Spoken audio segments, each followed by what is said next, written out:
Hail chat. Happy Sunday night, everybody. Howdy, Rob. What's going on? Not much, man. I'm just adapt to survive. So I'm back on my iPad. I haven't been using I haven't live streamed on my iPad in months. Oh, almost a year. So. Okay. That is a Michael Keaton worthy bat symbol on your chest there. That's like that's old school 1989. Why, thank you. I've got my favorite Thor t-shirt on. Oh, nice. Very Thor nice. versus the Destroyer. It's a classic. Oh, dude, the Destroyer is awesome. Yeah, that's why I was so glad they had him as the big bad at the end of the first Thor movie. I thought that was awesome because this is one of my favorite comics of all time. So it's too bad that they kind of effed up the Destroyer. They didn't make him cool at all, though. They could have done so much more. Pretty good. They made him pretty good. They couldn't make him unbeatable because Thor has to win at the end of the movie, but he won so quick that spins the hammer up into the air and it's over. Well, they've got to have enough. They signed Natalie Portman to the movie. So do you want to look at a CGI Thor or do you want to look at Natalie Portman's beautiful face? So I think they made the right decision. They were not happy with how the director spent money. Oh yeah. That's why he didn't come back. He didn't come back. Oh, really? Yeah. So it makes me think that they expected more out of the end, just like I did. I expected a bigger end fight, and I think so did Marvel Studios. Like the big battle at the end. They really, I mean, it was watered down. Well, and they had the 2-fight end. They had them fighting Destroyer, and then the big fight with Loki on the Rainbow Bridge. So they had to fit a lot of stuff in there. So. Let's go through the chat here. It looks like we got a few people here already, which is awesome. Thanks everybody for hanging out with me and Rob tonight. Randy's in the house. What's up, Randy? Hail. I see a lot of regulars. Marcus here. Marcus is here. What's going on, Marcus? Thank you guys for showing up. It's always great when you guys hang out with us on the show tonight, and we got actually quite a few. If you're hanging out, post in the chat here so we can say, hey, what's up? If you're new to the show, haven't checked us out before, hit that subscribe button, hit that like button. It helps out our channel, builds our subscription list. So that's a big help to everybody here. And we are doing the closeout for Maidens of Mayhem tonight. So if you haven't checked out Maidens of Mayhem or Death Raider, Death Raider is Rob's book. Maidens of Mayhem is mine. If you haven't checked out either of these books, if you're just checking out the stream for the first time, I've got the links to the Indiegogo campaigns in the description. You can click on those links, and it'll take you right to the campaign. So definitely check them out. Maidens of Mayhem is closing out tonight. Yeah, Randy makes a good point. Well, and this is not uncommon. I mean. If you want to pick a night where nothing's going on, good luck to that now. And 4 a.m. And it just seems when you just go randomly, there's always gonna be a bigger channel that's broadcasting. You know, I did not know that EVS and Malin and Shane were launching their campaign or their convention campaign. I think is what they're calling it. Yeah, convention cover campaign. Mm-hmm. Yeah. And I had no idea either. Right. And I was following their stream a little bit earlier on and hanging out on there. I saw that. But it was hard to follow. I didn't get the whole scoop on it. So are these books you can pre-order to get at the convention, or are they shipping them out to people? I wasn't clear.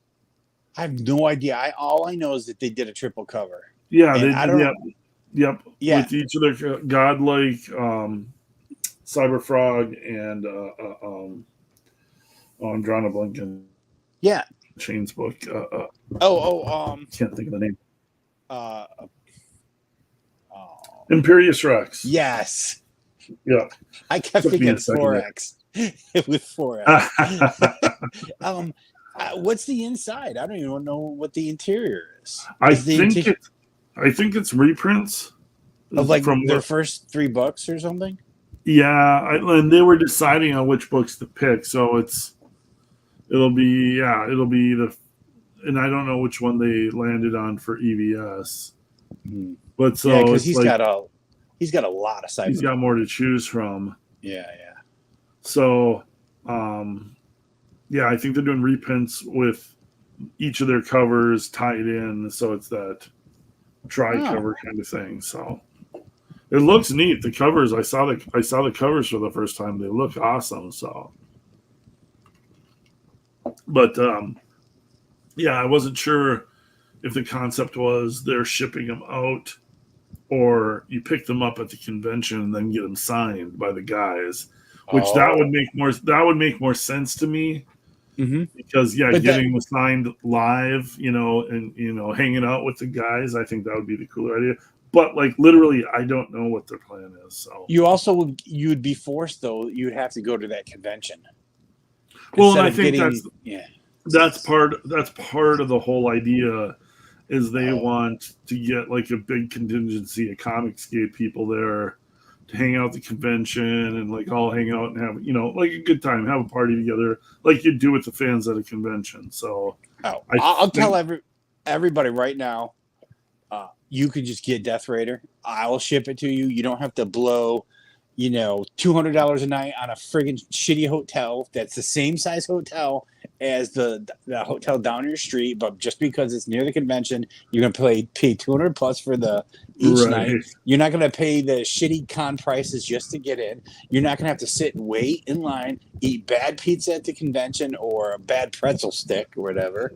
Dude, I'll ship it to your house. And you know what? Guess what? Clint will ship it to your house also. And he's happen to having a closeout right now on Maidens of Mayhem.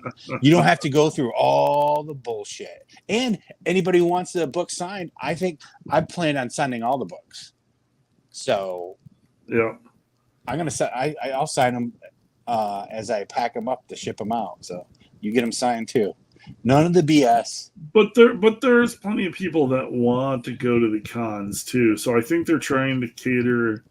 There's definitely a contingency of Comicsgate, the Comicsgate crowd that wants to attend conventions, want to hang out with EBS and Shane and Malin. So I don't think it's a terrible idea. I think it's a good idea. And then like if you're going to be a comic pro at a show, you want something cool and fun and unique for the show for the fans. Yes. So the tie-in covers, like I get where they're going with this. I don't think it's a bad idea. No. I didn't know enough about it, like whether people are getting the books beforehand then can bring them and sign, or like I don't know the logistics, because that's the tricky part for any of these campaigns is figuring out what the best way to do it is. The most efficient way that isn't going to cause problems for the backers or for the people running the campaigns for the pros. So, if I had a campaign that did $1 million, I would do a United States cross country tour. Oh yeah, for Death Raider with a special cover just for the conventions and the comic book stores that I visited. It'd be just like the old Wildcats Extreme tour. Oh god, yeah. Except it's just me in a van down by the river. Right. You can come too. You in a van just handing out bags of candy to kids and like, hey, you want a comic book? No, absolutely not. I sold those. I sold those. Or something along those lines. I sold I'm not even getting in the van until I've sold $1 million in Death Raider. So I'm not giving anything away for free, unless you prove you're a fan. Then free remarks and stuff. My computer is so. Oh, it's okay. My computer's so fantastic that it went through its updates. Then it said it was cleaning up. It still hasn't done anything. Thank God I finally just went with the iPad, because it's still being a pain in the ass for the updates. I noticed my upstairs computer went through updates last week. It spent 2 hours, and I let it update all the time whenever it needs to, and it was like busy for 2 hours. Oh, I'm having some I'm having some weird things here going on. Uh-oh. Hold on 1 second. It was like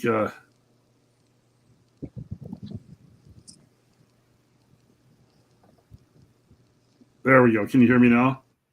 Yes. Okay. Yeah, I think I had a second window open and it was like a few second delay. So Oh, wow. yeah, I think like the volume was coming through. I don't know if you guys could hear it or not, but No, I couldn't hear it. Okay, well that's good. That's good. Well, problem solved. So yeah, it's that porn you're watching while you're I know, and stream. nobody needs like there's nothing worse than just listening to porn. Especially creepy porn. Yeah. Well, I'm not sure there's such a thing. It's all good. Oh, Clint's into the weird horror porn. Oh yeah. Oh yes. That's it. Oh, that's messed up.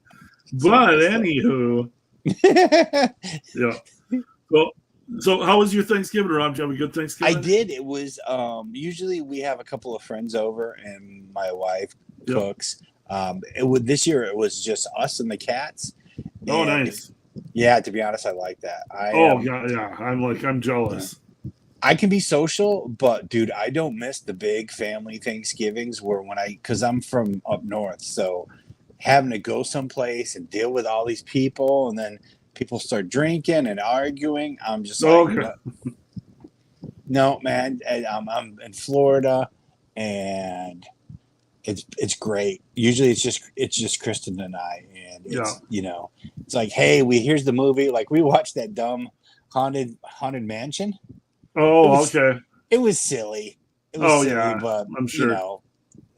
It was still kind of entertaining while we were having Thanksgiving. So, yeah, we actually host Thanksgiving at our house. So I got both sides, my wives and my family over, and it's the full holiday Griswolds kind of.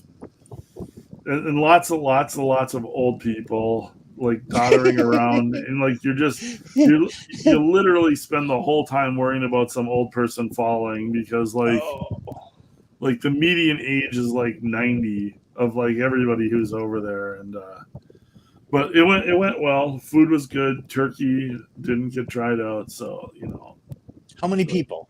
How many guests show up? Oh, maybe like 10 for sure. I'm trying to think if it was 12. It's enough there are the houses. Oh, wow. Yeah, like the house is full of people, and you're figuring out spots for everybody to be able to sit and eat the dinner. So, I would never okay that. I would fight with my wife if 12 people came over. Because to be honest, I do know 12 people. I'm not antisocial, but I know how people are. They always leave the door. They're talking while they walk in. I'd be worried about the cats getting out. And and that was literally that part of it. Like I'm dealing with that and making sure all the pets are put away. Yeah, I'm making sure all the old people are getting from their car into the house safely. Mm-hmm. Do you have snow yet? Wife deals with the food. I have to carve the turkey is my one responsibility. I carve the turkey, but then it's just me drinking beers in front of the football games. Yeah, I make sure there's an area that's pretty much guy friendly. That's just beer and football games, and that pretty much takes care of the rest of it. I actually took 3 days off. For Thanksgiving for my wife because she had like over a week off. So I was kind of feeling bad. It was day 2 of her having time off, and she was, hanging out watching TV, and I'm like, oh, I'm gonna have to take a couple of days off, or she's gonna feel ignored and get grumpy real fast, So I took Wednesday, Thursday, Friday off. So it was nice just kind of chilling out, hanging out for Thanksgiving and stuff. I was getting really anxious though to get back to Death Rider pages. Yeah, I can imagine. Yeah, Randy's got a little snow falling where he's at. Yeah, snow just started coming down here. We got like a light dusting today. So any year we can make it all the way through Thanksgiving with no snow is a good year for me because it just makes winter a little bit shorter that way. So yeah, I was pleasantly happy about that. But yeah, the snow is coming down now. So I grew up in New York State, and we would get snow flurries while we trick or treated. Oh, yeah. It's a rare year where there isn't snow on the ground for Halloween up here. Yeah, and I always say that in Minnesota they should move Halloween up to October 1st because the end of September, the beginning of October is just beautiful here, but by the end of October, it's just a shit show of snow, and all these little kids are freezing their asses off out there in the dark. With your costumes, you got your costume, but then you got to put your winter coat on. Yeah, a winter coat over the costume, and it's like, yeah, it's so stupid. I don't know why they don't make some sort of switch for Minnesota or for the northern states where it's like there's no point in having Halloween at the end of October, but that's just me. It's my idea. I think what they want is they want to just get all the kids to go to the malls. Well, God, there aren't any malls though anymore. And that's true. All the malls have died. Yeah, the malls have died off. So that used to be like a cool thing. Is take the kids to the mall, and all the stores would have little candy bowls, and that used to work, and it was really good. But that was probably late '90s, early 2000s, and it's all kind of faded away. I didn't live the closest mall where when I was a kid doing trick or treating. The closest mall was like 45, 50 minutes away. So yeah, never had that option. Yeah, it's about half an hour for me because out in the country. But is it still open? What's that? Is the mall still open or is it dead? Up here it is just because like it's the only mall. Like literally, people come from Canada to go to our mall because it's like one of the few malls left in existence, like north of Minneapolis.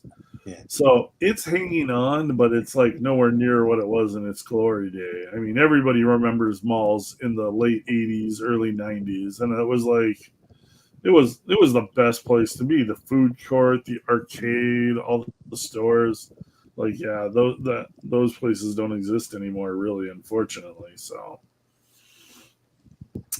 well, we've taken enough of a trip down memory lane.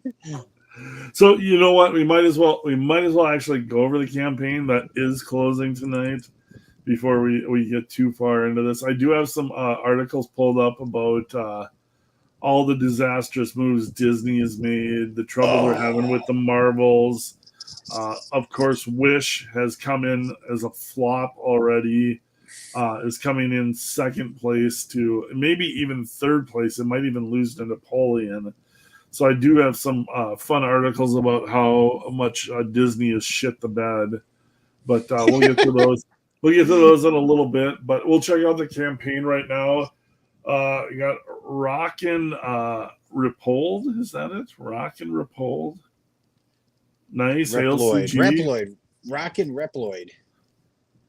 Reploid. Okay. Hail Rockin' Reploid. And hail to the chat. We do have a few people in the chat, so it's always nice everybody stopping in. I don't know if I've actually seen Rockin' Reploid before, so thanks for swinging by here and hanging out. Anybody new to the chat, if you can hit that like and subscribe button, we appreciate it.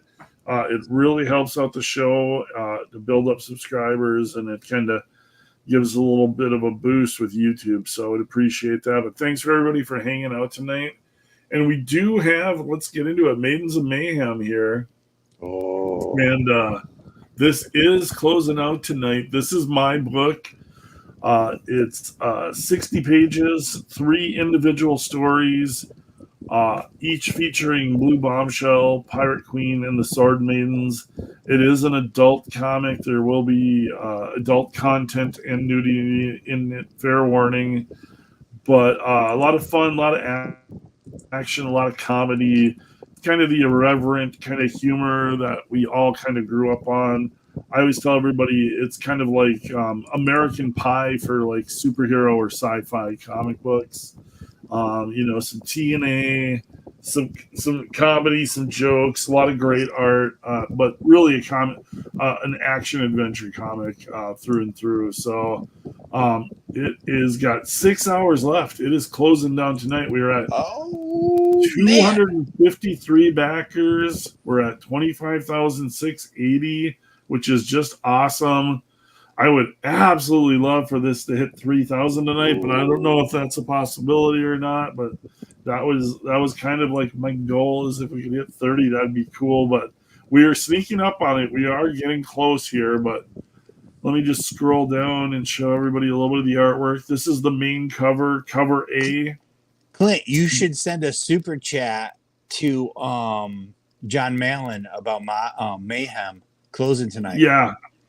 I was thinking, depending on how late his show goes, I did a couple of super chats at Ethan's channel, and I think I did pick up some backers just from that. So nice. I'm gonna drop out and come back because my desktop is finally back up. Oh yeah. I'll be back in a couple minutes. Yep, right. I'll go through the page here and you come back. So no worries. All right, I'll be back, everybody. Yep, sounds good, Rob. So that's cover A. I've got 3 regular variants. This is cover B, the Pirate Queen variant. As you can see, she's very Pirate Queeny. You can see a theme with these covers of what I've got going on. Again, this is an adult comic book with adult content and nudity. So fair warning. And of course, A Vengeance, Thy Name is Tromboner. The Blue Bombshell has got a big story in this comic, and she faces off against her arch nemesis, the Tromboner, again, who's one of my favorite characters to work on and seemed to be really popular with everybody. But she does have like a whole new slew. I'm trying to create a rogues gallery for her, worthy of like Spider-Man or Batman or the Flash, of these great rogues galleries. So there will be, if you get the art book, there will be a lot of first appearances in the art book of Thundercock and Space Pimp. The Pink Pussycat is in here. I've got so many, I'm kind of losing track and forgetting about some of them.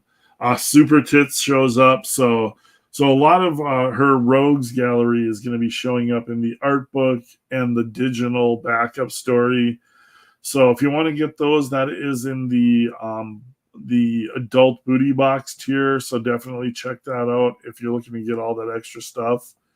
And then I am, for the first time, I'm trying add-ons. I've never done add-ons before. So you can get this variant cover for Maidens of Mayhem as an add-on to your regular reward tier, whatever you backed. It is an homage to Jim Lee's X-Men 269, Miss Marvel versus Rogue. Here we have Super Tits versus Blue Bombshell, but I really do absolutely love the way this cover turned out. I'm aping Jim Lee here. It is a cover recreation, but I don't care. I thought it turned out super fun. So this is an add-on you can get to whatever reward tier you have. If you backed already and you still want to get this, the one thing with Indiegogo that I think is unfortunate, if you backed, because I didn't have this done when I started the campaign, I added it on afterwards. If you backed already and you want to get this, I think you do have to cancel your original backing tier and then reback it and then add this on while you're checking out. So that's a little bit of a hassle, but if you want to get these covers, they're fun. It's worth it. So entirely up to you guys if you decide to do that. But another fun add-on. I'm offering, everybody's been asking about Blue Bombshell #1. They want to get Blue Bombshell #1. I wanted to do it a little different this time and make it kind of fun. So what I'm doing is I am re-offering Blue Bombshell #1 as an add-on.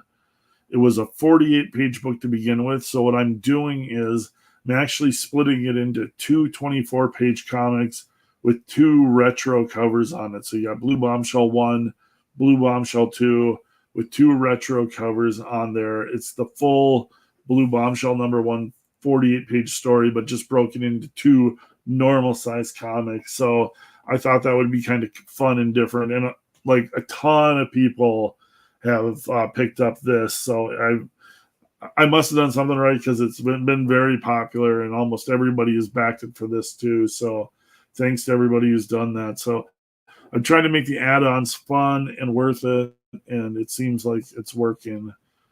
And here we go. Just some interior art from the Blue Bombshell story.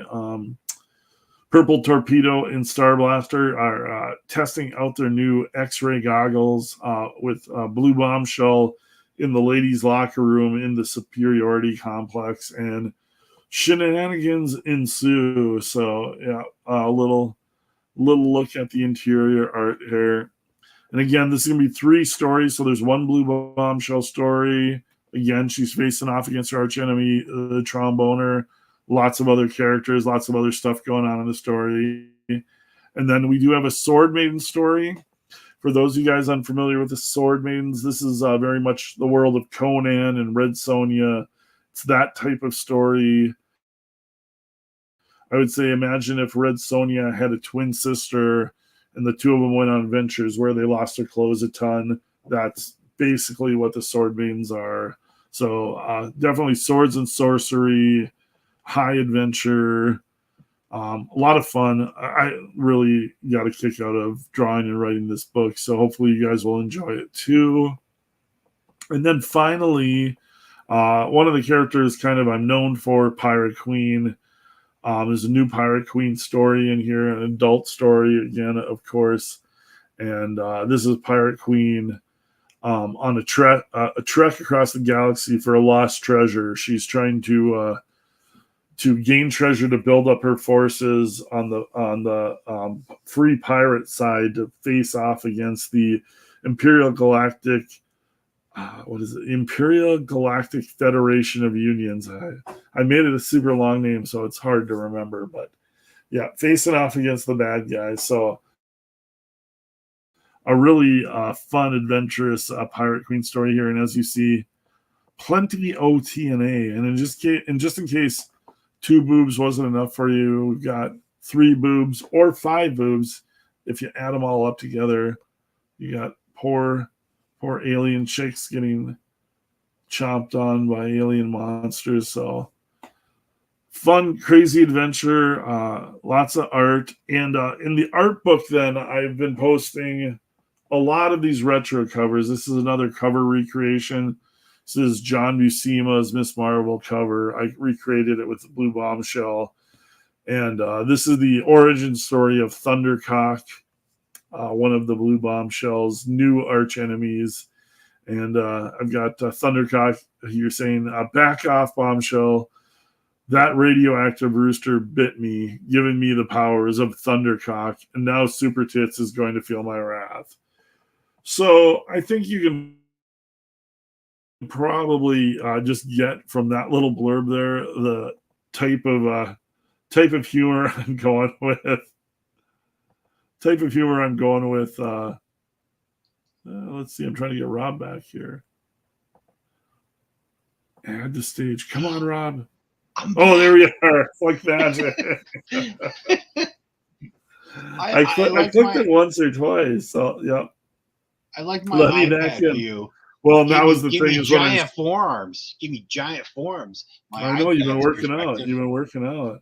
Yeah, no. When I'm scrolling through the pages, I can't see the screen, so I didn't know you were back yet. And it's good you're back, because my mouth is getting dry from talking so much.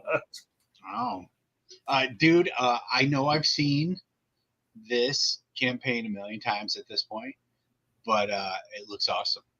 Yeah, it looks cool. And it's like so much fun.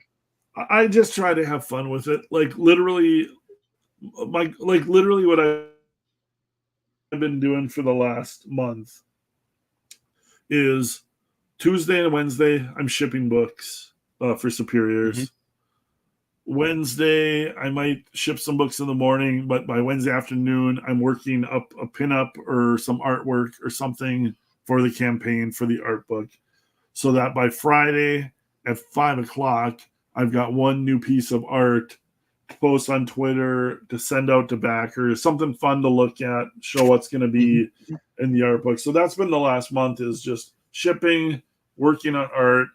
By the end of the month, I've got like 10, 12 pieces of new art for the art book. And like I try to make these extras, when you get the bigger tiers, I try to make the extras really as fun as possible. So like the art book and the digital backup story for Super Tits, I try to make them fun, a lot of jokes, a lot of nudity.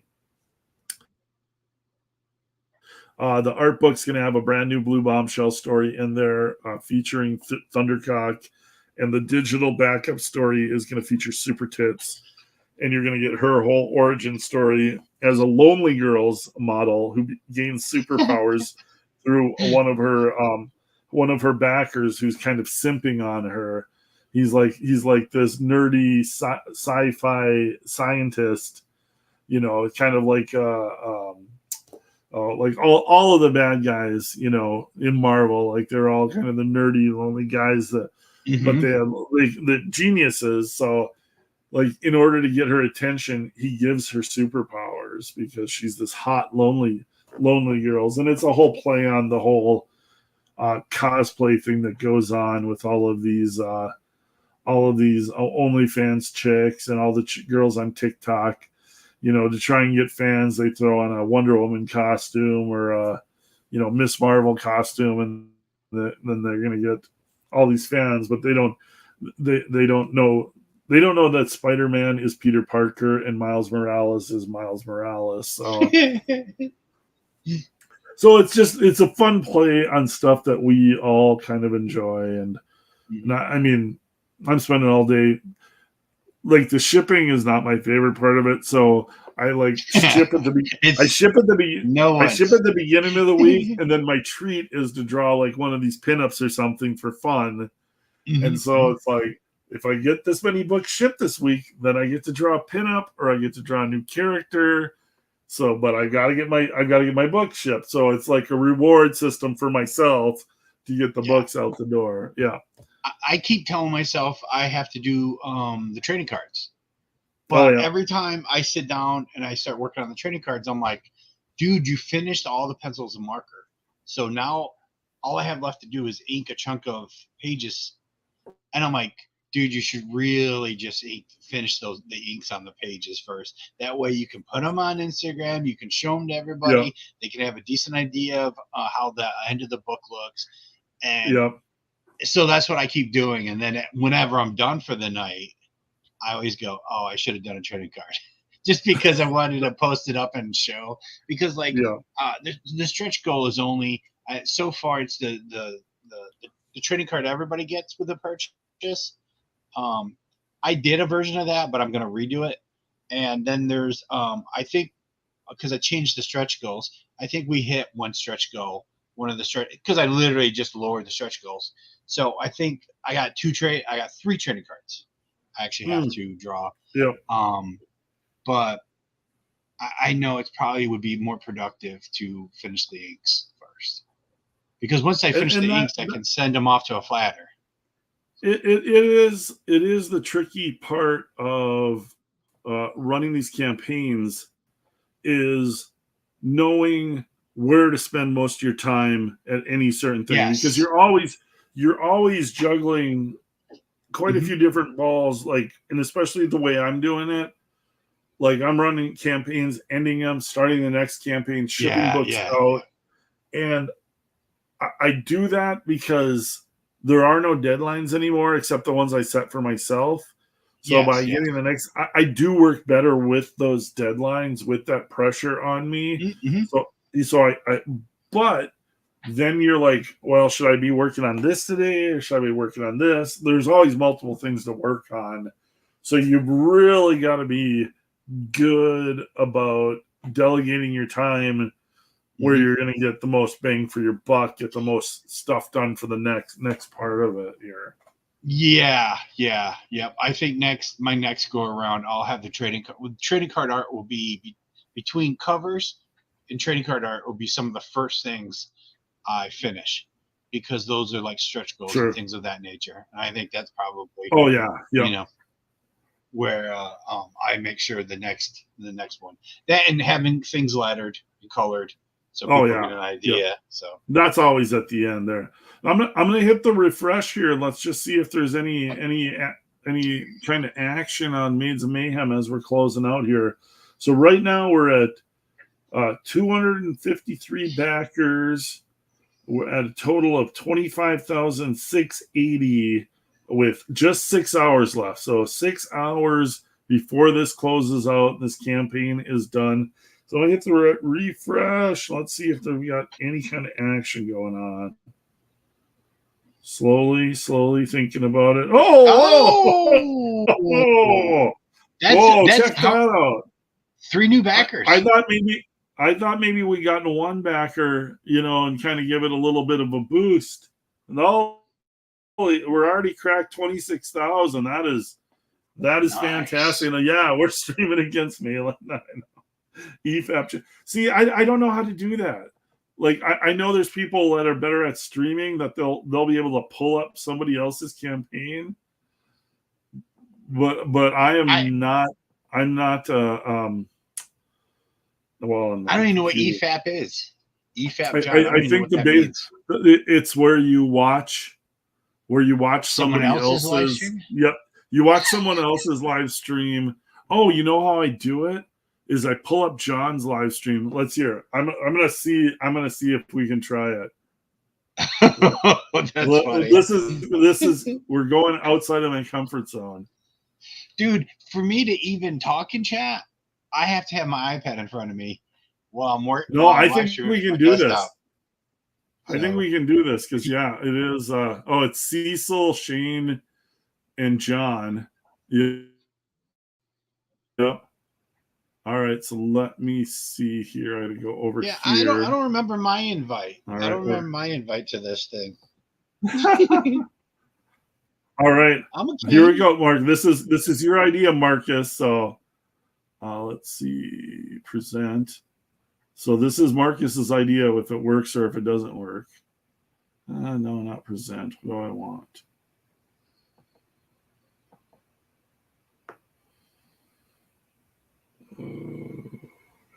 Extra cameras. Well, that's not what it is. Uh-oh. Oh, okay. I know what I need to do. Okay, there we go. That's why. There's all these extra buttons, and I will never pick on Art again about stumbling through this because I've done the same thing he does so many times. All right. We're so close to this actually happening. This is Marcus's idea, so. Oh, there you go. Look at us. We are literally EFAPing someone right now. I couldn't feel prouder of myself. I feel so YouTube. I feel like YouTube pro. Vietnamese, Cambodian. I'm gonna know. Cambodian. Oh, Yoko, right out of the gates. They terrorized the Japanese terrorized those people. See, the Japanese. Yoko's terrorizing us. I guess these are topics we should have gotten into. Is the terrorizing of Vietnamese and Cambodian people. Just one of them little creepers. So this is apparently like EFAP. Yep, I'm blaming you, Marcus. We saw. Believe it or not, we were record shopping this weekend. There's lots of. You want vinyl? There's lots of Yoko available. I'm not long because these guys, they go off on their own tangents. People didn't hold on to them. It's confusing too. But we actually can do this to some extent. Yeah, I see Randy sharing your campaign in their chat.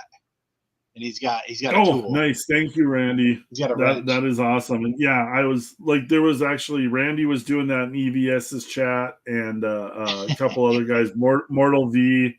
So like, yeah, when you guys are moderators on some of the bigger shows, when you can share our campaigns on those shows where they've got like 1,000 people watching, that is massive to like smaller creators like me, because we don't really hit those numbers on my show, but it's just it's so helpful to get the word out to the larger Comicsgate audience. So when you guys are doing that, man, I can't thank you enough, and I can't tell you how much I appreciate it. So you guys kick ass. Pastmaster Dan, Pastmaster Dan is always kicking ass out there and sharing everything. So that is a massive, massive help to these campaigns. So thank you guys so much for doing that kind of stuff. We appreciate it. And speaking of campaigns, let's go. We got more. Who's that look boy? Who's internet famous? This is Odin's son. That is Odin's son. That is a handsome boy cat right there. We call him Odie for short. He's a big boy. He is fat and he's a monster. I like it. I like it. That's good stuff right there. Okay. Yeah, he went from just a tiny little kitten with the giant head to all of a sudden now he's a 20-pounder, and he probably should be he's a 20-pound boy. Yeah, he should be 16 or 17 pounds. So that's a solid. We haven't figured out. He's solid. He doesn't feel squishy right there. But the vet says he's fat. So we'll have to work on that. It's hard. It's hard not to feed them because they figure out how to work you over. And then we have 3 cats, and 2 of them are fat. The 2 that are related are fat, and the one that's older, we could free feed her, and she's always been thin. Yeah. But she's also really picky about when she eats. Yeah. So if we try to limit the food of the 2 fatties, they'll just go after the old lady's food. Oh, they'll just eat her old food. Yeah. Yeah. So we're not really sure what to actually do for a while. So a red point Siamese. Never had a Siamese cat. No. Always had like whatever the mix the cats were. Whatever some neighbor cat had kittens or whatever. Right. Same with dogs. Yep. Whatever mutt. It's always mutts. So. Okay, here we are. Here's people over here. We got lots of black cats. Don't you have a big white one too? I do have a big white one. He's the first non-black cat we've had. So, and he's been online. Yeah, he strolls through every once in a while. Lets his presence be known.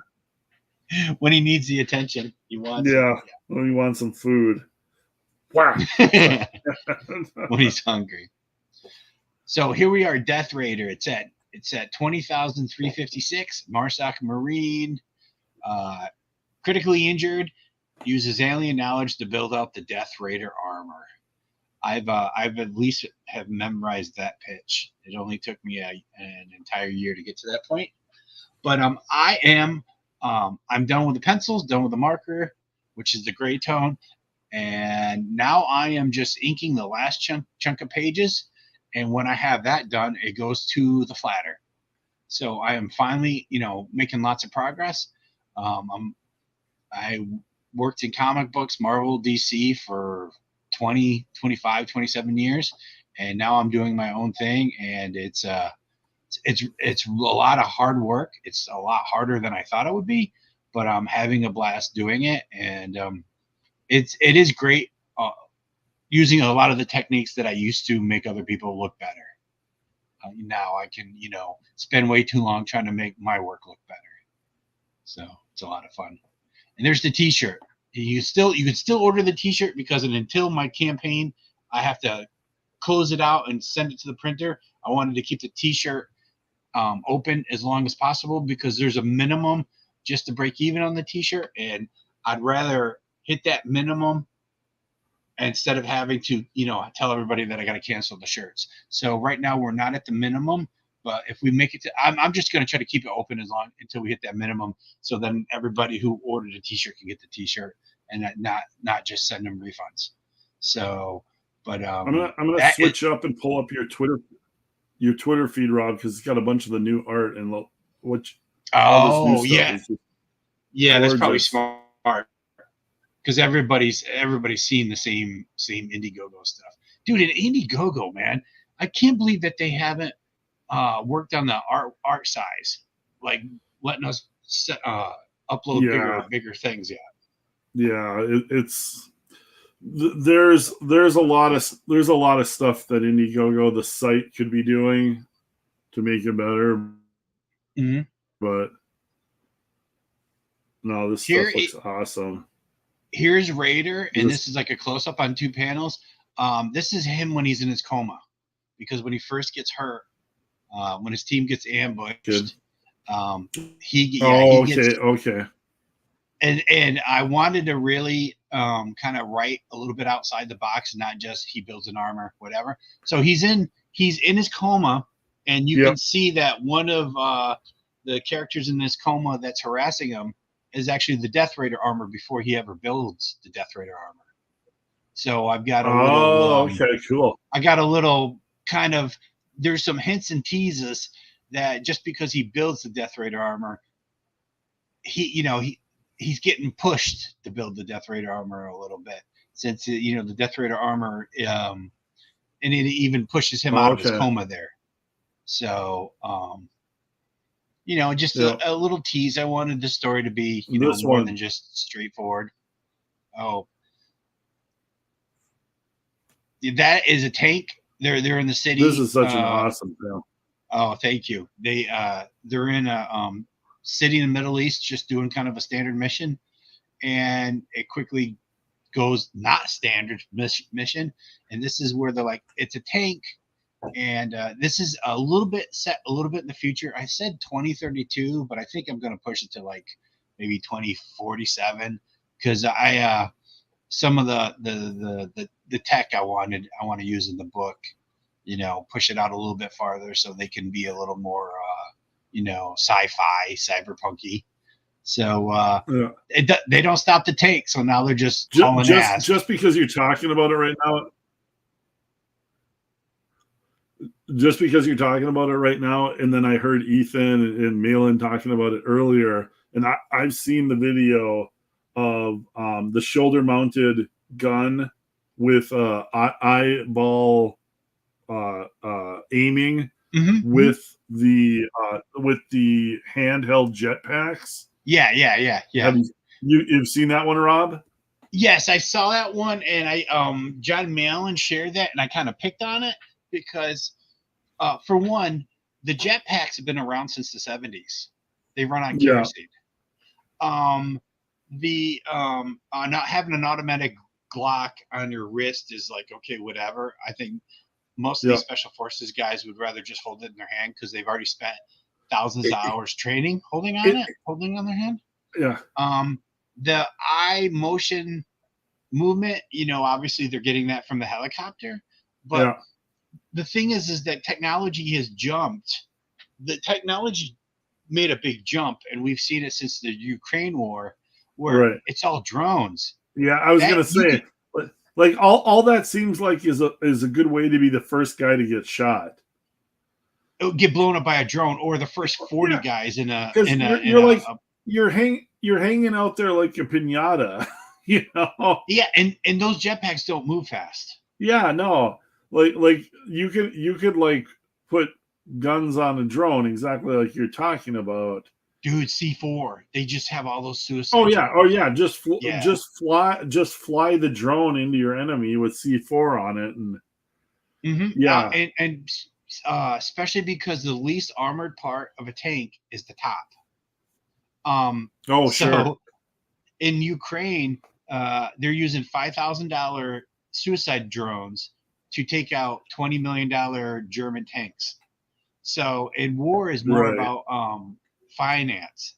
Can you bankrupt the country you're fighting before you bankrupt the other side of the tech they're buying before you bankrupt yourself? Yeah. So dude, drones are already the cheapest way to control C4 explosive. Wait until you have AI running 1,000 drones in like a hive mind, and just going through a city and just blowing up hardware and people. Like, let's hope it doesn't come to Oh, dude, it's already that way. It's already well to some extent, yeah. To some extent, yeah. it is. Well, let's hope they're not just. Do you have more pages than this on your streaming or on your Twitter? Yeah. I know I've seen a bunch of newer stuff. Go to media. So go back there up you go. That's to my profile. I always forget that. That's awesome. If you go up to my profile, there you go, and then you click on media. I always forget how this stuff works. Yep. Yeah, I do too. Oh yeah, because here's some. Yeah. Oh yeah. Yeah, this is when he first arrived. So I'd seen. This is one of the new pages I'd seen. Coma World. So this is in the coma. The team members. This is Team Core, and they all look like zombies. I had so much fun. I spent so long on this actual page with all the rendering, but I had so much fun. Well, and you can just feel the story without even explaining what's going on. You can kind of like get the gist of what's going on with these pages. Yeah. So that tells you that you're really getting the story across. Oh. Yeah.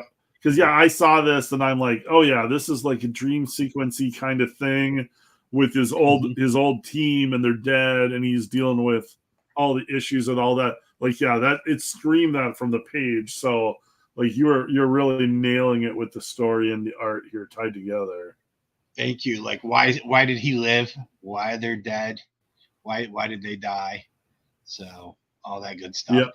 And there's a Nana page in there too. Is that cutting from that media? Okay. So it's dude, it's because of the way that I did it in segments. Oh, here we go. Oh yeah. Yeah. Oh, I haven't even seen it. Oh shoot. I haven't seen this page yet. Oh, you haven't? Well, that's a different page than the one you had before. The one you had. This one I haven't seen yet. Yeah. There's also. Have you seen the general? Oh, this is gorgeous, Rob. Her having a conversation with the general. There's a general page where she's in the lab and the general's talking to her. Oh, I don't think I've seen that one either. That's probably someplace in my media. Just great, Rob. Oh, thank you, dude. It's I'm trying to pace myself. Trying to pace myself a little bit because remember some of those early pages where I'd try to go realistic on textures. So I'm still doing textures, but I'm not spending 6 hours on a shower pane like I did. Oh, right, yeah. Just because you just realize, hey, dude, it's a year and you 64 pages. So. You got to pick and choose your spot. You got to pick and choose your spots just a little bit. Mm-hmm. Pick and choose the battles. Yeah. Oh, I don't think I've looked at this one. I've seen this, but I don't think I've looked at it super closely. Yeah, that is this character. Hercules? This is Hercules the Broken, and he's fighting a mech, and that's towards the end of the story. Oh wow! When Hercules appears, so that is insane. And, this broke my heart because I spent so long doing the marker on the mech, and then I covered up so much of it when I inked it. So, oh no! You screwed yourself. I will learn. I will learn as I do my artwork and the process. Because this is still pretty new. This technique I'm doing. It's new. It's new for me. I'll learn when you're working at the big two, you're not doing all the steps, so you're just doing your part and moving on. And now when you're going through all the steps, you're like, oh, I can save time here, or I can cut this part out, or that kind of thing. And I haven't learned that exactly yet. Well, and it takes going all the way through and doing it once. You know what I mean? Nobody ever learns unless you tried it. So getting all the way through a campaign and having had done it all yourself makes a big difference. For knowing, true. For knowing where you can kind of cut out a little bit extra work for yourself here, because it's going to be made up for somewhere else. So, for instance, a lot of the earlier pages,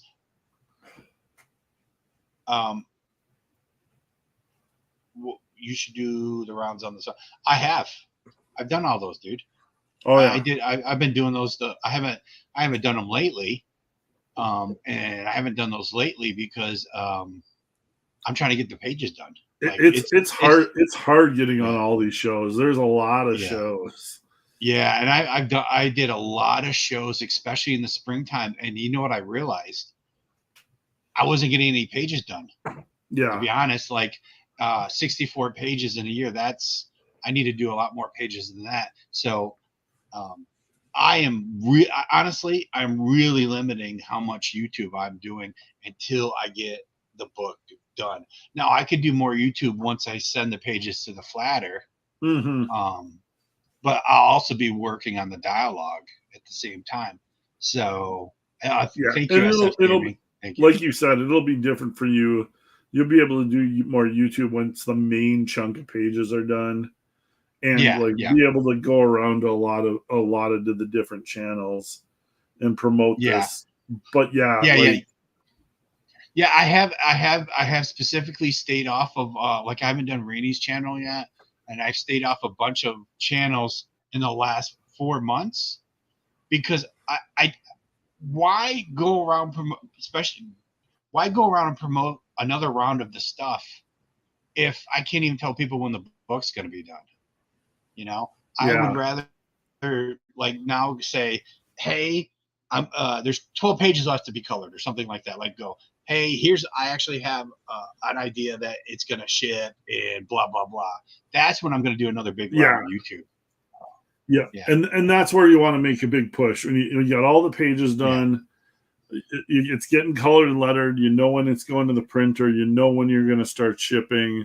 That's when you want to go and do another round and promotional kind of tour on all the YouTube channels. So everybody, it's like here we go, and then do a big closeout show where this is it. It's at the printer. These are final numbers. Whatever happens now, it's this is it, and then it's getting shipped out. So that's kind of where you're at right now. Yeah. But God, these pages are gorgeous, Rob. Thank you. I have learned to treat markers more like underpainting. That was what I was trying to say. Because before I was trying to draw everything with marker and then just enhance it with inks. Now I'm like, markers are underpainting, and then I can tighten up, and I can detail up with the inks. And your grayscale is leading to so much lighting and so much depth of the page.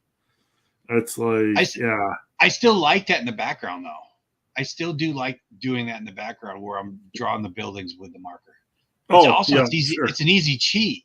You put in 2 different shades of marker, and then you drop in some black ink over top of it, and all of a sudden it looks like a building. Yeah, when it's just a bunch of smudges. Yeah, I did.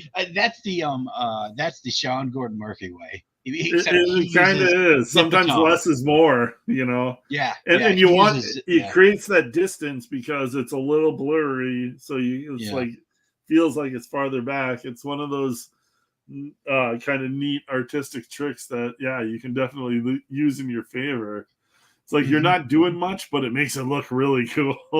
Oh yeah. He's strong with the Zipatone, tightening up his vehicles. Yeah, because his vehicles will be loose as F, and then a little zip. He's very good at being a minimalist, but getting the most bang for his buck with what he's doing. Isn't it weird? I've read a couple of his interviews, and everything he said. There's so many guys I know that editors wouldn't give a guy that was doing that the time of day. Yeah, but he's like, hey, he'll talk about his style mostly came from just trying to figure out how to do pages fast enough to stay sane. He was one of those guys too, where it took him a long time to get his big break, and then when he got it, he really ran with it. So, but he was making money the whole time doing that Vertigo shit, the stuff that. But before that even. Oh, yeah, like Vertigo is where he made his break. But even before that, like he'd been around for a while. So he had. Oh, okay. Yeah. He wasn't just an overnight success. So well, I'm a superhero guy. So me too. Until you hit superheroes, I don't know who you are. Yeah, no, exactly. And I would only see his Vertigo stuff because that was back when DC sent me all their books. So no, right. Yeah. like, well, yeah, I this? would have never known about his like Hellraiser or any of that. I didn't read Vertigo at all. So no, me neither. all right, let's Thank see. you, Randy. I appreciate that. I think. Oh, you got this color. Oh, that looks nice. Oh, thanks. Dude. Yeah, and with all you're doing, you just need like just a little subtle. You don't need much in the way of colors. Just really pop everything, especially with his blades there. Like, yeah, that looks fantastic. And that's the problem I was having when I was working with Pixel Tool is everything that I liked about his stuff when he colored other people, I realized with all the shit I had on my page, it was too much. Oh, like sure. Yeah. It was too much. I was just like, I'm like, dude, I had trouble communicating with him. Like, hey, and that's the thing with colorists is colorists always want to add. Yeah. Yeah. And sometimes you've already give them everything, and it's like I don't need you to add more. I just need you to like go in there and just like subtle, like not every colorist understands subtle. You know what I mean? Yeah. Because I told him, I'm like, I go, it's cyberpunk, and I go, the thing about cyberpunk is all the buildings are gray, and then it's the neon lights. That's where all the lights coming from, and that's where most of the colors coming from. I go, so for Death Raider, most of the color is going to just come from his green shit. So, I'm like, if you have to worry about color, just think about what his surroundings and his green shit. And that's that's all the coloring you really need to think about. Everything else is.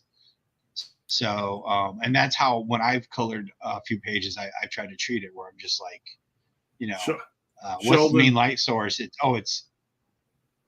I'm done. No, that's fine. Sheldon here says that Sean Gordon Murphy, there's a story where he slept in a dumpster when he was trying to break into comics. We've all slept in dumpsters from time to time. Not necessarily because we had to or we were trying to break into comics, but sometimes you end up sleeping in a dumpster. I lived with my parents breaking into comics. And then when I lived with my parents when I was breaking into comics. And then I would move out when I got busy. And then when all of a sudden there's no more work, I'd move back in with my parents. Yeah. And then I'd move back out. And then I'd move back in. So exactly. There's nothing wrong with that. It's better than sleeping in a dumpster. Yeah, we all have our horror stories. I slept in a dumpster just because that's where I ended up. Sometimes you just end up like going as hard as you can, and then you can't go any farther, and you end up somewhere, and then you wake up there, and you're like, well, that must have been one hell of a good night.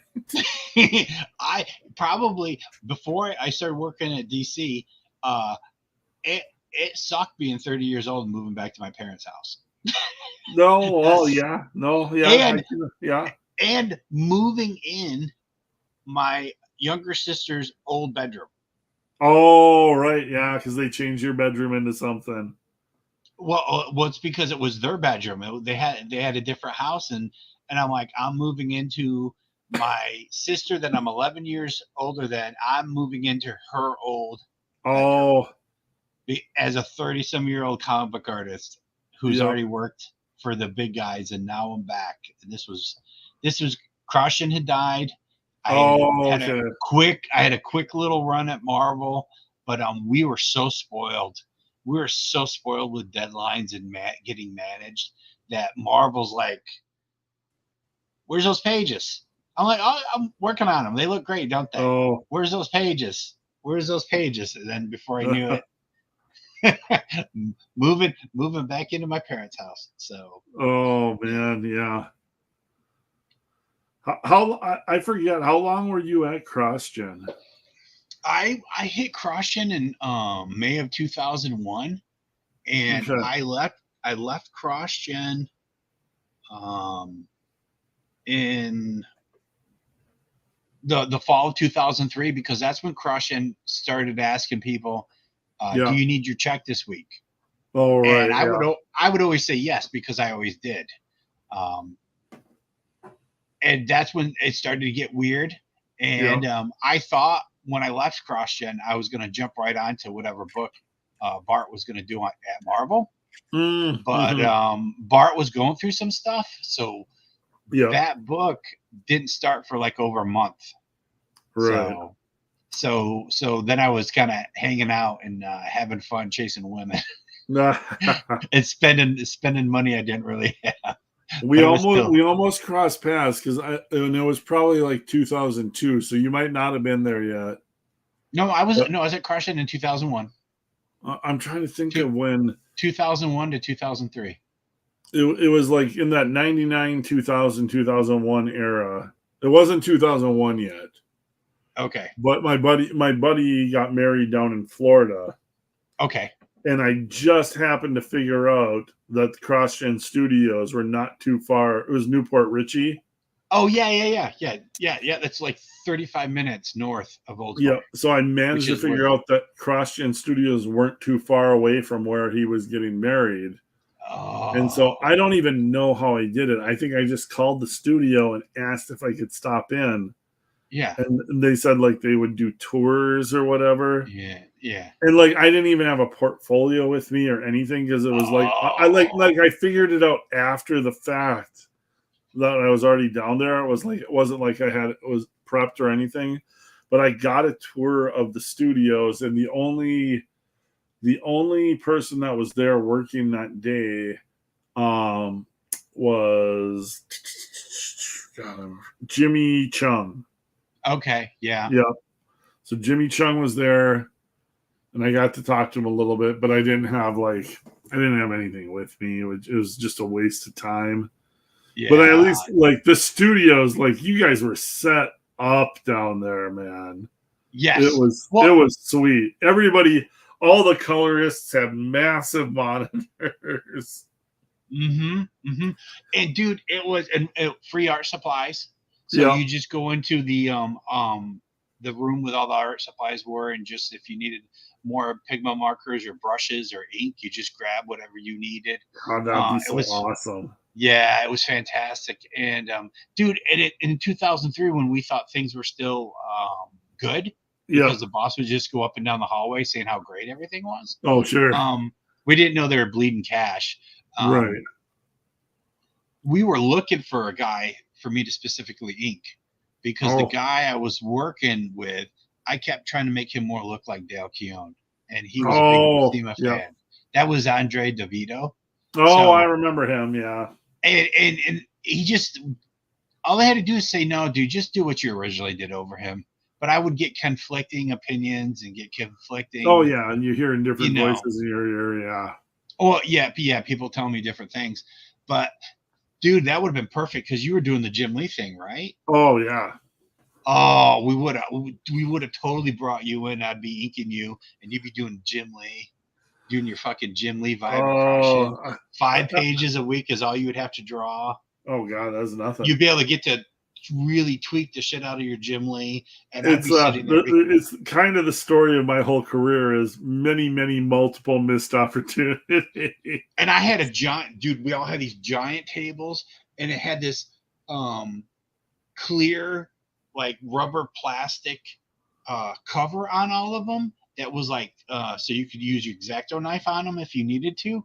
Oh wow. What I did is I shoved my favorite inkers 11 by 17 photocopies underneath that. Yeah. So that when I was just working, all I had to do was, so I could look left and right because of line thickness and line quality. Because dude, I was the only guy doing the imagey stuff at CrossGen. It was all a bunch of DC artists. Yeah, that's true. It was a lot of smoother line work. It wasn't There wasn't a lot of cross hatching or kind of any kind of edges to the inking. So if we had brought you in, I would have been doing the Joe Weems, Scott William. Oh, that would have over your pencils, and with you having 5 days, a whole week to do 5 pages. That would have been fun. We would have went right to Marvel, or DC, because then DC started hiring anybody after Batman Hush went big. They started hiring all the Jim Lee Wanna guys. So. Oh yeah, no, that would have been cool. But again, I'm really good at missing really close opportunities. So we'll shift gears here just a little bit and make fun of Disney, because making fun of Disney, it's low hanging fruit. It's always fun. It's always easy. And Disney, it's always fun when you see somebody who's really cocky just shoot themselves in the foot. And I mean, Disney's like taking a 12 gauge and blasting themselves both big toes here. Oh, I know. But and you know they can't. This is CNBC, and Disney's box office problems ramp up pressure on CEO Bob Iger, studio chief Alan Bergman. So they're splashing these guys like these are the executives. They're splashing their names all over the news lines. And like these guys don't ever want their names out there in headlines. These guys, they just want to be bringing in money, company making money, stockholders happy. But like this whole year has been a giant clusterfuck for Disney. Every one of their movies and every one of their divisions has bombed. From Lucasfilms with Indiana Jones, Pixar's movie earlier this year, now Wish with their regular animation division, and obviously Marvel's tanked for the Marvel Cinematic Universe. But it's rare for Disney's chief executive Bob Iger to acknowledge his company has had creative missteps. So when he does, it's probably wise to pay attention. As I've looked at our overall output, meaning the studio, it's clear that the pandemic created a lot of challenge. I love how they're blaming it on the pandemic. The pandemic's kind of this coverall for them really fucking up. So like he's admitting there's problems now because he can blame it on the pandemic, and it isn't his mismanagement of Disney. It's not their social engineering. Yeah. And now his whole thing that he's been putting out there, I've seen this multiple places. I've always felt that quantity can be actually a negative when it comes to quality. And I think that's exactly what happened. We lost some focus. So like he's the one who pushed quantity over quality, and now he's saying that was a mistake, but it's COVID's fault. Well, this is what's really bad is because now they're at the point where, and it's all of Hollywood. It's not just Disney, but it's Disney specifically, where they have tried to convince the mainstream audience that half the cast has to be gay, inclusive, or a minority. And so now when we watch something, instead of just trying to sit back, now we're counting. We're literally counting how many people are only there because of Disney's social engineering and not because it fits the story and is the best actor for the role. And once you get to that point, dude, it's so hard. It's so hard for them to change, to be able to get people back, to get back. And the thing is they want to throw blame around and like, guys, fanboys, their hate is ruining this movie. We're the only ones that showed up to watch the Marvels. You are aiming this movie at your diversity and your inclusion groups and females and the LGBTQ community, and they're not showing up. They never were. They never were like the fanboys that are complaining about the movies. Guess what? We still show up and watch these movies.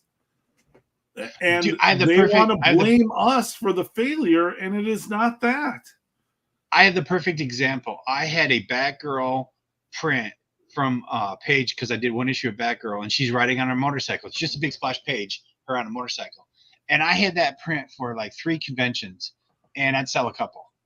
And then all of a sudden, it was one of my best-selling prints. And these 2 girls, bought a bunch of them to give out to their friends.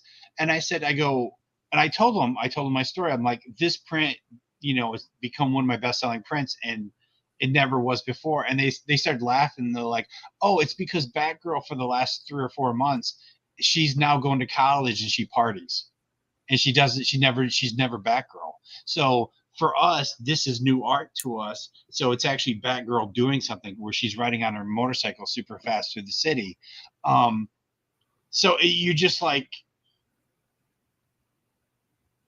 you know what I mean? Like it's really you never know. You got to give. And this is 2 women talking about Batgirl. Like they like Batgirl because she was Batman, but Batgirl. Yeah. She did a bunch of cool stuff like Batman, and she has a bunch of cool stuff. Girls weren't buying Batgirl because she was going to college and partying. Yeah. They're buying Batgirl because they think Batman's cool, but it's cool to have Batgirl. That's why they, Okay, yeah. And the writer wanted to write like, oh, well, we have this certain percentage of women buying Batgirl, so let's make it more for them. And you're like, right. Hey, idiot, they don't want it more for them. They want Batman in a Batgirl package. Yeah, they want the same kind of action adventure, but for girls. They don't want you to write a soap opera for them. If they wanted if they wanted a soap opera comic, they'd go buy a soap opera comic. They want an action adventure comic with a girl as the lead. Yeah. Yes. And that's where they missed the mark so many times. And the thing is, you can have an action adventure comic with a girl as the lead, and then the guys show up too. Like Danger Girl, I love Danger Girl. That was three girls leading the comic. Of course, they were hot, but whatever. They were like 3 individual chicks. It was a great story, great art by obviously J. Scott Campbell. But yeah, like, and then you get the best of both worlds, because then you're bringing in that female audience too. But what a lot of these people make the mistake of is, when they think they're not catering to the male audience, they think they have to water it down to some extent outside of that male audience. And there's girls that love action adventure just as much as guys. Same with the LGBTQ community. They like to see themselves in action adventures just as much as guys. So it's like, don't change what's working for an audience because you think you know what they want. Actually let the audience find what they like, and then bring in more. It's like, it's never been about cutting out people from our audience. You always want to bring in more people that like what you're doing. But if you start trying to guess or like preemptively, like almost prejudging what you think an audience is going to do and changing the core of what your story is or what the character is for that audience, you're not only losing the audience that you already had, but you're probably alienating the audience you're trying to get by like almost so like putting them in like catering. Oh, this is what this kind of group will like. You know what I mean? Yeah. And it's like, no, that group likes just what this group likes, but just make it like more, give all of them the kind of action adventure story they're looking for. Well, it's like Danger Girl's the perfect example. Yeah. Danger Girl, it's a bunch of hot chicks. Yeah. So when you go to the convention, all the cosplayers. Oh, and all the cosplayers would dress up as hot chicks. It's because, but those hot chicks were smart and they were doing cool stuff. They kicked ass. Nobody wants to see the overweight Danger Girl and her team because it's not believable. Like they're supposed to be doing all this. And remember when they did the female Hulk and she looked and then they made her all big and weird looking. You're like, no. When women dress up nice, they're dressing up nice because they're competing with other women. They're not dressing up nice for us. They're dressing up nice for other women. So it's the same thing with the pretty comic book and the pretty comic book characters. If they are following that book, it's not because they see themselves in it. It's because it's everybody likes pretty. There's a reason why Jim Lee and all those guys just draw the peak of humanity. Yeah, they draw pretty people. Yeah, like Rob Liefeld said, if you're going to draw a fat person, then you make them super fat. If you're going to draw a skinny person, then he's super skinny. And then everyone else is perfection. Yeah. That's comics. And I mean, that's what comics is all about. Yeah, totally. Yeah. So, what's this one here? I've only glanced through some of these. Marvel's box office flops mark the end of an era for the studio's winning formula and the beginning of a new one for Hollywood's workers. And like, this is a little bit of, there's a huge chunk of Hollywood that have been waiting for Marvel to trip over its own feet. There are people that are not getting their movies into the theaters they want. They're not getting the funding from producers that they want because Marvel has been eating up such a big chunk of the pie for the last 15 years. It's superhero blockbusters. A lot of smaller movies aren't getting made because the studios just want to make a big blockbuster to make $700 million. And they made money off of them. But there's a lot of sharks in the water around Marvel, I would say, right now. There's a reason the word superhero fatigue kind of entered the lexicon. Is there's a lot of people, and it's the nose up in the air Hollywood people. But those are the people that also have a lot of money. They don't make movies that make a lot of money, but they have a lot of money themselves.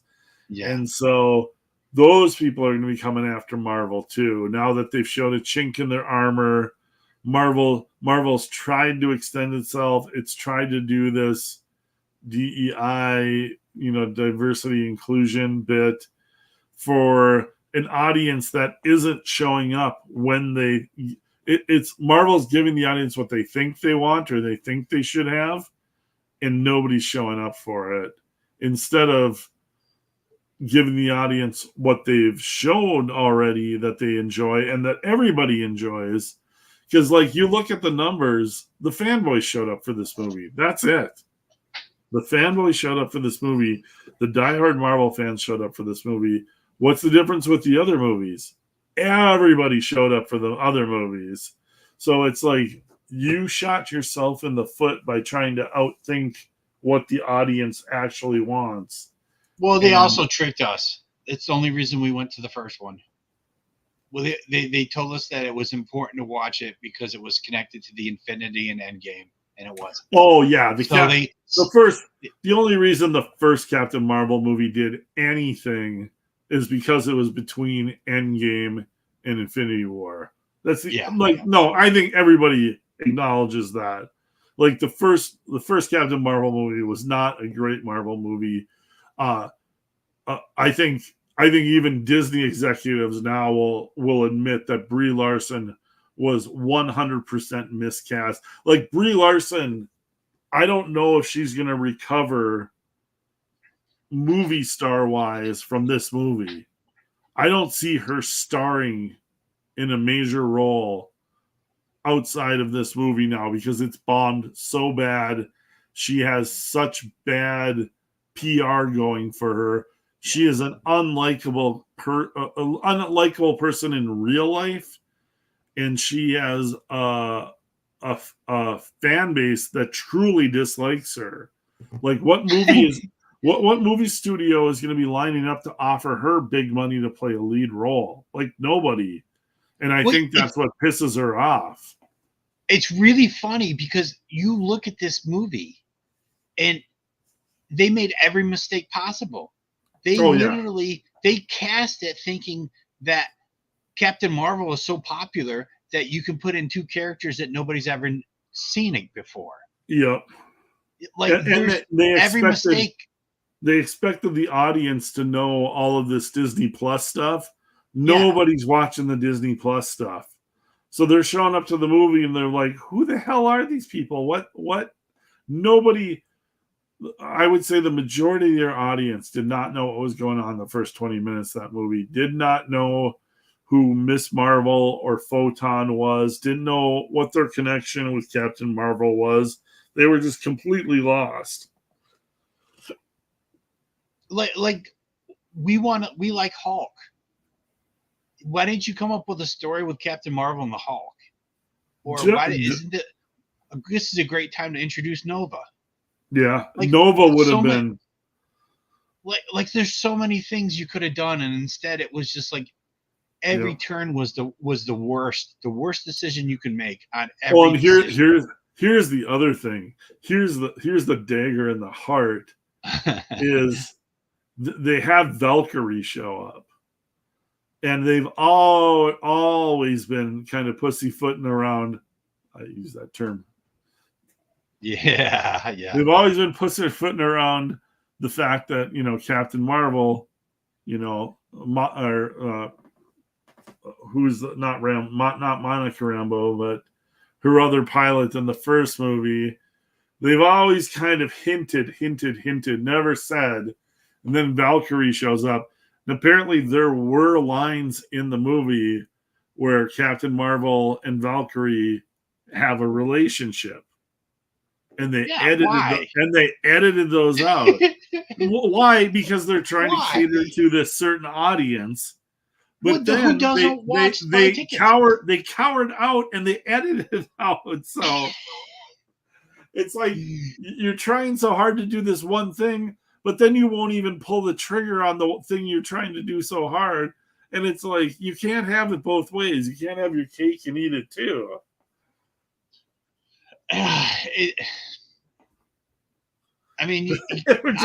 We're both just exasperated. Dude, I'm actually disappointed. Randy says that Hollywood is dropping from 600 streaming shows to 300. I'm a bigger fan of streaming than I am cable. Like my wife, we have cable still because she likes cable. I only watch streaming, so I'm bummed by that news. It really bums me out, man. Streaming is great. I mean, dude, I find it thin pickings on either side. There's just not very many well-written shows. Dude, you're not watching Monarch? No. Is that the Godzilla one? Yeah. Oh yeah, no, I don't have Apple Plus. Well, here's the thing is, how did they make Miss Marvel look like James Earl Jones as Thulsa too? Did they give her bangs? Did they give her those straight bangs? Oh my god, that's awesome if they did. Yeah, Valkyrie. The King of Asgard. Yeah, good point, Randy. But all those streaming channels, they don't have a strict format. Like I keep going back to Apple Plus and going, I thought this season was over. There's 2 more episodes. Like they all are so really bad at certain things. Like, there's like 2 months later, I find out that there's 2 more episodes of Invasion. I did that the first season of Star Trek. What is it, Brave New World or whatever? Yeah. Like my buddy told me, I'm like, I got to this one episode. I'm like, I got to the episode where they're like in a fantasy thing and it's just make believe. And I'm like, that was kind of a weird episode to end the season on. It's like they didn't end the season on that. There's like 2 more episodes. And I mean, it had been a month, like you said. It had been a month since I watched it. And I'm like, you're kidding me. I had no clue. And sometimes it's 8, sometimes it's 10, sometimes it's 6. You never know. Yeah, can't you just tell us? Can't you tell us? Can't there be a little thing that says season 1, 10 episodes? Yeah, have a new thing. Can we get a TV guide? No, well, it's because they want you to just keep the streaming for the whole year. And there's no way I do that. As soon as I watch as soon as I'm done with what I'm watching, I cancel it. Oh yeah, I cancel it too because there's just not enough good stuff on there. Yeah, I'm the same way. No, And Apple TV can't hold you for no, Apple a year. TV doesn't have that much stuff on it They to don't have me, really. no. Yeah, they don't have shit, dude. That soccer show, I'm not watching that. No, yeah. They were trying to hype that up so much, and it just always looked like boring crap to me. It's like, oh, Ted everybody's Lasso. a big fan of Ted Lasso, and I'm like, I've never talked to anybody who's watched that damn show. Me either. No, I've never talked to a single person in real life who's watched one episode of that thing. Tards on Twitter. Most of Twitter's tards, including myself. Marcus, you know that I have bad internet. I tried YouTube TV, and my wife would chop off a foot if she was watching something and then the internet goes down while she's trying to watch something, especially if it's football. I'm losing a foot. And my internet is even, I've switched from, we've got 3 choices where I live, and that's it. Company called WOW, company called Spectrum, and T-Mobile home internet. I'm now on T-Mobile home internet, and I've had to jump off of streaming. Like I've had to leave Kings.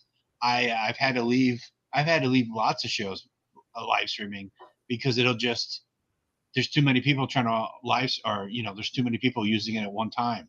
Oh yeah. This is America, dude. China just said that they have 1 terabit internet. You know how we have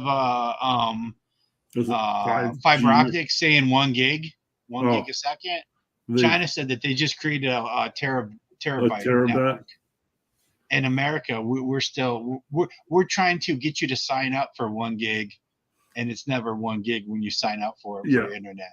So it's always bullshit. Yeah. I've clocked my internet all the time, and I'm like, oh wow, it's 147 download, and then up speed is 5 megs a second, or it's nothing. The speed check will say there must be a problem because we can't reach the servers. I'm like, yeah, that would be my T-Mobile internet. No, Spectrum was inconsistent, Marcus. Spectrum literally would shut off. Clint knows. I'd be gone for 5 minutes. Yeah, plenty of live streams where I was gone for 2 to 5 minutes, and it was only getting worse. Yeah.